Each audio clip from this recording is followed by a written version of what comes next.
Hey, kia ora. I think this is number 16, but I can't be trusted on numbers. As I've said before, I've got numeric dyslexia, which is actually called dyscalculia.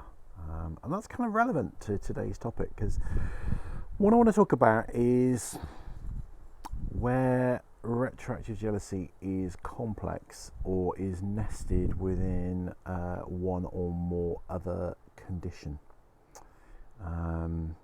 And this is quite common. Okay, so this is quite important. Quite an important one. This one, people often don't like to go there with this thought that perhaps retroactive jealousy is just one of the issues that you're struggling with, and there's some other stuff going on, or there are some things in the background that are making it difficult for you to recover from retroactive jealousy. Okay, so we've talked about this in a number of different videos, and I'm going to put links to them below. And it's kind of quite a difficult one really to action this, I think. This is more about kind of self-reflection. What you do with this is a difficult one. There's no easy response to this really, or call to action. It's more about self-reflection. So one thing that's very interesting is coming up more and more the more we kind of work with people with RJ, is the existence of trauma, which could be childhood trauma or could be trauma from later in life, and that seems to very much go hand in hand with RJ, which is kind of interesting. Trauma is a pretty nasty condition. So when we say trauma, because people use the word trauma in lots of different ways, really. So, doctors use the word trauma for any kind of injury, don't they, or anything that's kind of affected something in a harmful way. So, we're talking about really, I suppose my definition of trauma in this case would be where events have had a lasting psychological impact. Okay, so it doesn't mean that they'll have a permanent psychological impact, but a lasting psychological impact. So I'm talking about lasting some degree of time, not an afternoon. And it's something that stays with you for several years. So it's to do with things that have happened. And when I say happened, it could be things that were said to you, things that you witnessed. So, for example, witnessing the abuse of others is a common trauma. Often with trauma we think of post-traumatic stress disorder, we think about combat veterans, and all of that's relevant and true. Sexual abuse, massive trauma, but all kinds of abuse bring trauma. So trauma, although I said it's not necessarily permanent, it doesn't usually go away by itself. Usually people need some help and professional help to work with and overcome trauma. So that's something to kind of be very aware of, really. If you have trauma as well as your RJ, that's a time to consider some professional help. And I'll include some videos on how to kind of go about that, because RJ can be made worse by therapists that don't know about RJ. Okay. Certainly by therapists that don't know about OCD. So what else can go along with RJ? I know I've touched on this in other videos, and I can't remember exactly what I've covered and what I haven't.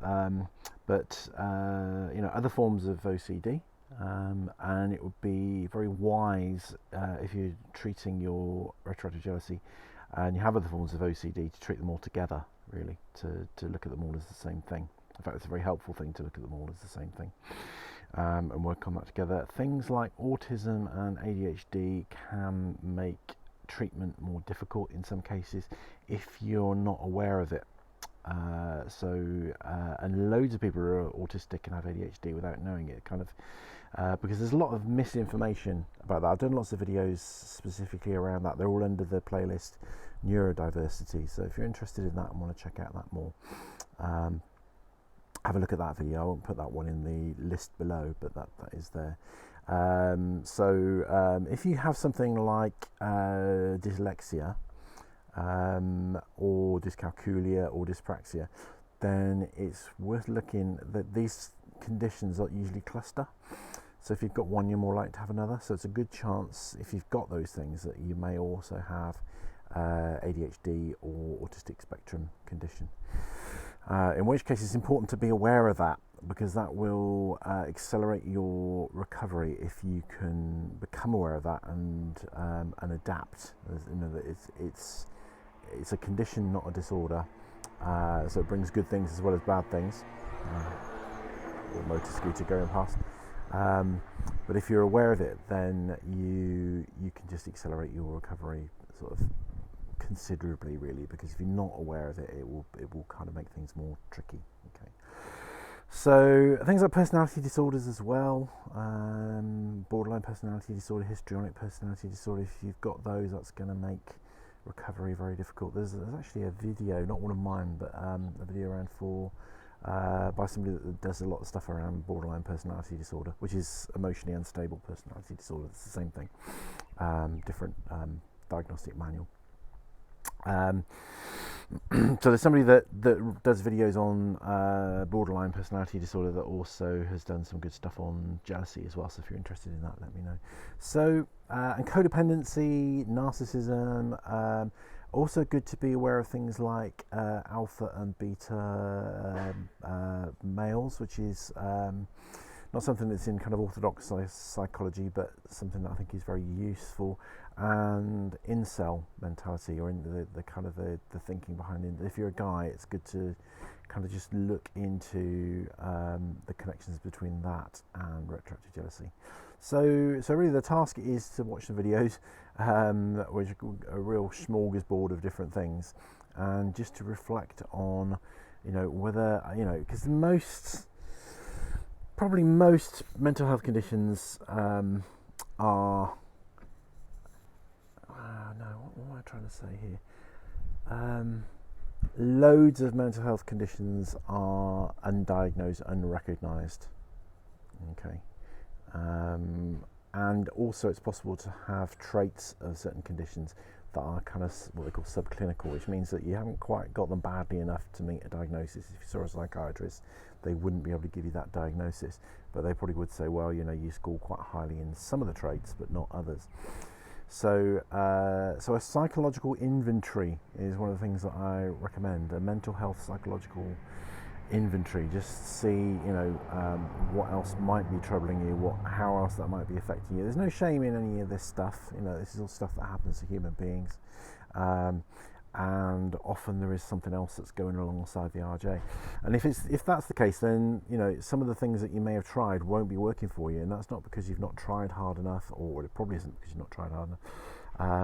You can be the judge whether you've tried hard enough. It's gonna make the recovery that little bit more difficult, and so therefore, where that's the case, we do strongly recommend therapy.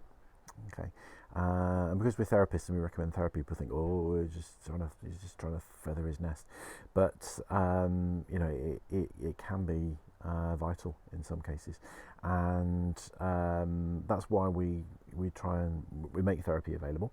And also, one of the things that we will do is, if you want to see a therapist local to you that's maybe not clued in about retroactive jealousy, we offer a service where we can educate them in retroactive jealousy and provide them with clinical guidance, clinical supervision, so that they can give you the best treatment without making the kind of the errors that some clinicians that don't know about retroactive jealousy might make.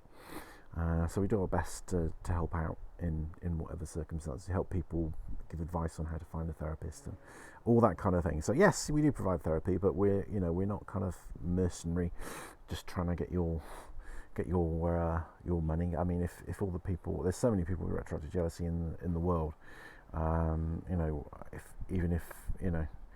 there's no way that my practice could provide the help to everyone anyway. So yeah, take a checkup from the neck up, really, and see. We all have hang-ups, we all have idiosyncrasies, we all have things that bring us difficulty. It's about the degree of them and the effect that they have. Okay, so it's about knowing what else is going on. Is there something that is actually potentially quite serious and needs addressing? A trauma, I would say, is something that's serious that needs addressing, or is it something that's that's just a little kind of gremlin, but if you don't address that, then you're not going to make much progress with your retroactive jealousy recovery. So I hope that all kind of makes sense, and I will see you for the next one. Rangimarie.